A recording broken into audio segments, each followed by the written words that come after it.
Quand tu rentres dans l'armée, tu commences pas directement par les forces spéciales, commence par un petit régiment, puis une unité d'élite et enfin par les forces spéciales. Voilà la pire chose à faire. N'écoute surtout pas ce genre de commentaires de personnes qui ne savent pas de quoi elles parlent. Sur l'armée, malheureusement, il y a beaucoup de personnes qui vont dire un petit peu tout et n'importe quoi. Pour t'informer exactement sur les processus de recrutement de chaque régiment, déjà tu peux aller sur les sites officiels des armées. Pour l'armée de terre, tu as le site s'engager.fr. Pour l'armée de l'air, tu as c'est devenir-aviateur.fr de mémoire. Et sur ces sites-là, tu pourras bien voir que ces régiments-là, forces spéciales, sont accessibles directement. Ensuite, pour ce qui est de changer de régiment, ça je te parle d'expérience, c'est quasi impossible. Je parle pour l'armée de terre, on a 3 catégories. Un officier, il ne pourra pas changer de régiment comme ça, il va faire une demande. Cette demande sera refusée, hormis si dans un cadre de mutation programmée, comme les officiers en ont régulièrement.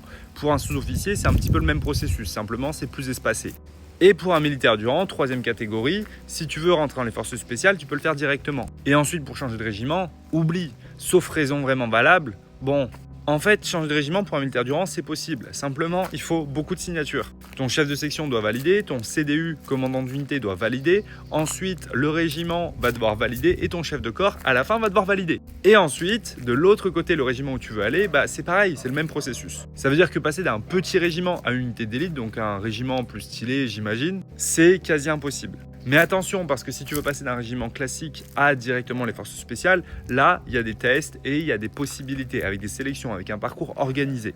Donc, ça reste une possibilité de faire ça. Et pour le faire, il faut être bien noté, être carré partout, très bon en sport, etc. Alors, si toi, ce que tu veux vraiment, c'est les forces spéciales, je te recommande de candidater directement et de te préparer avec un bon programme. Pour ça, tu m'envoies un message et je pourrai t'aider à bien te préparer physiquement, mentalement.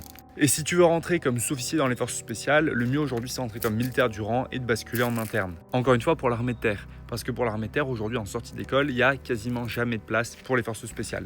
Pour les officiers c'est différent, pour les officiers là il y a forcément des places, mais il y a extrêmement peu de places.